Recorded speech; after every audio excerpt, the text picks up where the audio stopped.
Thinking Aloud.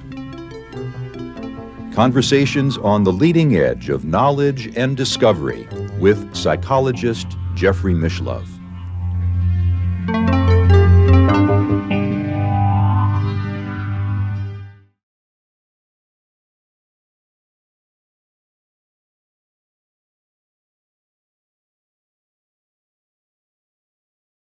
People who consider themselves researchers into consciousness, which was at one time off limits academically. Consciousness was considered the realm of religion, maybe not of science.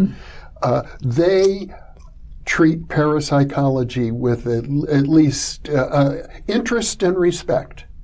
Yes, and the ones who are violently opposed don't make too much of it in the public discussions. Yeah.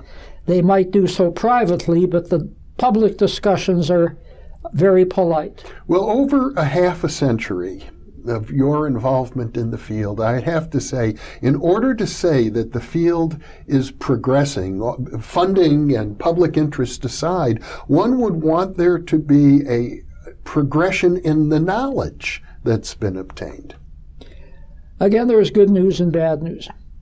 Parapsychology still has not come up with a solid, repeatable experiment.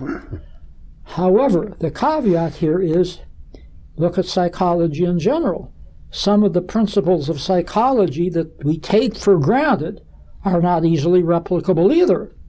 When you get into the field of psychology, which is the scientific study of experience and behavior, both with animals, other animals, and humans, there is precious little that's dependable as being repeatable.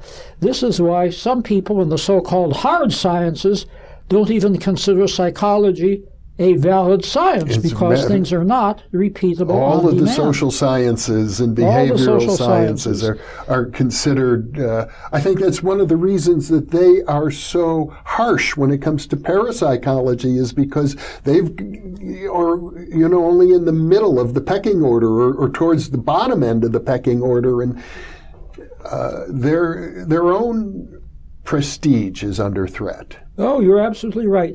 When surveys are done, and you know this from your own reading, of different people in the sciences and their attitudes toward parapsychology, the psychologists are always the hardest to accept anything parapsychological.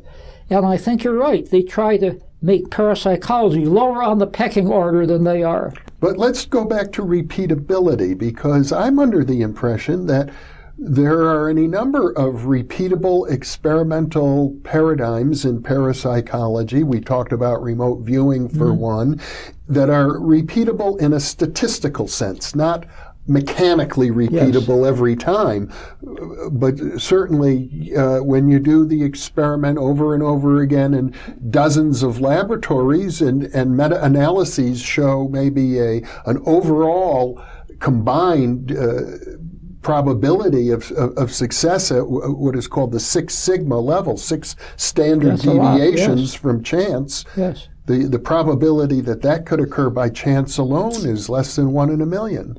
Well, you're right. There are at least 7 protocols in parapsychology that have attained, I think, a respectable degree of repeatability.